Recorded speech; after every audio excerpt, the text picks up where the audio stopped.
నమస్తే welcome to news watch బులెటిన్ల ముందుగా headlines చూద్దాం. రాష్ట్రంలో పెరిగిన చలి తీవ్రత రానున్న 2 రోజులు జాగ్రత్తగా ఉండాలన్న వాతావరణ శాఖ. ప్రజాపాలన దరఖాస్తులు ఉర్దూ భాషలోనూ ఉండేలా చూడాలన్న అసాదుద్దీన్. ప్రభుత్వ సంక్షేమ పథకాలు అన్ని వర్గాలకు అందాలన్న మజ్లిస్ అధినేత. నూతన సంవత్సర వేడుకల సందర్భంగా సైబరాబాద్ పోలీసుల ఆంక్షలు. Outer ring road PV expressway మూసివేత. పెన్షన్ల కోసం మళ్లీ దరఖాస్తులు ఎందుకు? ప్రభుత్వానికి ఎమ్మెల్సీ కవిత ప్రశ్న. ప్రముఖ సినీ నటుడు విజయకాంత్ కన్నుమూత. చెన్నైలోని ఆసుపత్రిలో చికిత్స పొందుతూ మృతి. మధ్యప్రదేశ్ లో ఘోర రోడ్డు ప్రమాదం. బస్సు ట్రక్ ఢీకొని 12 మంది దుర్మరణం. సింగరేణి ఎన్నికల్లో ఏఐటీయూసీ ఘన విజయం. 11 డివిజన్లో 5 గెలిచిన సిపిఐ అనుబంధ సంఘం. నేడు బీజేపీ రాష్ట్ర విస్తృత స్థాయి సమావేశం. పార్టీ శ్రేణులకు దిశానిర్దేశం చేయనున్న అమిత్ షా.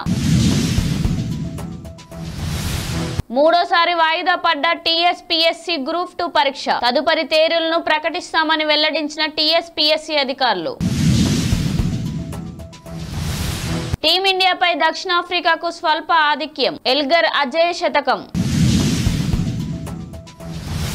ఇక వివరాల్లోకి వెళ్దాం. ఉత్తరాది నుంచి వీస్తున్న శీతల గాలుల వల్ల రాష్ట్రంలో చలి తీవ్రత పెరిగిందని హైదరాబాద్ వాతావరణ కేంద్రం తెలిపింది. జనవరి 1 నుంచి చలి తీవ్రత మరింత పెరగనుందని, ఇక వచ్చే 2 రోజులు రాత్రి 2 గంటల నుండి ఉదయం 8 గంటల వరకు దట్టమైన పొగమంచు కమ్ముకునే అవకాశం ఉందని పేర్కొంది. ప్రజాపాలన దరఖాస్తులు ఉర్దూ భాషలోనూ ఉండే విధంగా చూడాలని మజ్లిస్ పార్టీ అధినేత అసాదుద్దీన్ ఓవైసీ డిమాండ్ చేశారు. ప్రభుత్వ సంక్షేమ పథకాలు అన్ని వర్గాలకు అందేలా చూడాలన్నారు. ఇందులో భాగంగా అప్లికేషన్ ఉర్దూలో అందుబాటులో ఉండేలా చూడాలని సీఎం రేవంత్ రెడ్డికి, సిఎస్ శాంతి కుమారికి ఆయన విజ్ఞప్తి చేశారు. 2024 నూతన సంవత్సర వేడుకలకు సంబంధించి సైబరాబాద్ పోలీసులు ఆంక్షలు విధించారు. ఎవరికి ఇబ్బందులు కలగకుండా న్యూ ఇయర్ వేడుకలు జరుపుకోవాలని సైబరాబాద్ పోలీసులు సూచించారు. ఈ నెల 31వ తేదీ రాత్రి 10 గంటల నుంచి జనవరి 1వ తేదీ వేకుజామున 5 గంటల వరకు outer ring road PV express way వంతెనలు మూసివేసినట్లు తెలిపారు. రేషన్ కార్డులకే పథకాలు ఇస్తామని ప్రభుత్వం చెప్పడం సరికాదని ఎమ్మెల్సీ కల్వకుంట్ల కవిత అన్నారు. కొత్త రేషన్ కార్డులు జారీ చేసిన తర్వాత పథకాలను అమలు చేస్తే ఎక్కువ మందికి లబ్ధి చేకూరుతుందని ఆమె సూచించారు. కాంగ్రెస్ ఇచ్చిన 6 గ్యారెంటీల్లోని గృహజ్యోతి పథకంలో భాగంగా 200 యూనిట్ల వరకు విద్యుత్ను వినియోగిస్తే బిల్లు కట్టవలసిన అవసరం లేదని కవిత అన్నారు. తమిళ సినీ పరిశ్రమలో తీవ్ర విషాదం నెలకొంది. ప్రముఖ నటుడు డిఎండికే పార్టీ అధినేత విజయకాంత్ కన్నుమూశారు. కొంతకాలంగా అనారోగ్య కారణాలతో బాధపడుతున్న ఆయన చెన్నైలోని ఆసుపత్రిలో చికిత్స పొందుతూ తుది శ్వాస విడిచారు. సినీ రాజకీయ ప్రముఖులు ఆయన మృతి పట్ల ప్రగాఢ సంతాపాన్ని వ్యక్తం చేస్తున్నారు. కుటుంబ సభ్యులకు సానుభూతిని తెలియజేస్తున్నారు. మధ్యప్రదేశ్ లోని గునా జిల్లాలో బుధవారం రాత్రి ఘోర ప్రమాదం చోటు చేసుకుంది. బస్సు ట్రక్ ఢీకొన్న ఘటనలో ఏకంగా 12 మంది ప్రాణాలు కోల్పోగా 14 మంది తీవ్రంగా గాయపడ్డారు. ప్రమాదం జరిగిన వెంటనే మంటలు ఎగసిపడి బస్సు పూర్తిగా దగ్ధమైంది. సింగరేణి గుర్తింపు కార్మిక సంఘం ఎన్నికల్లో సిపిఐ అనుబంధ సంఘమైన ఏఐటీయూసీ ఘన విజయం సాధించింది.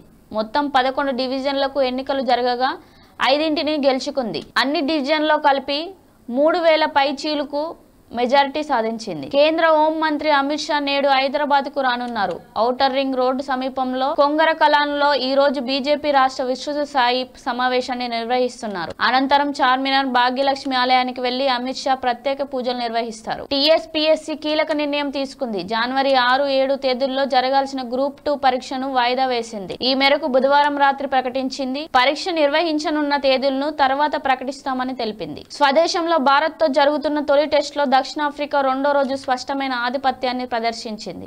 భారత్ను 245 పరుగులకే పరిమితం చేసిన దక్షిణాఫ్రికా 2వ రోజు 5 వికెట్లకు నష్టానికి 256 పరుగులు చేసింది. ఓపెనర్ డీన్ ఎల్గర్ సెంచరీ చేశాడు. బులెటిన్ల హెడ్లైన్స్ మరోసారి చూద్దాం.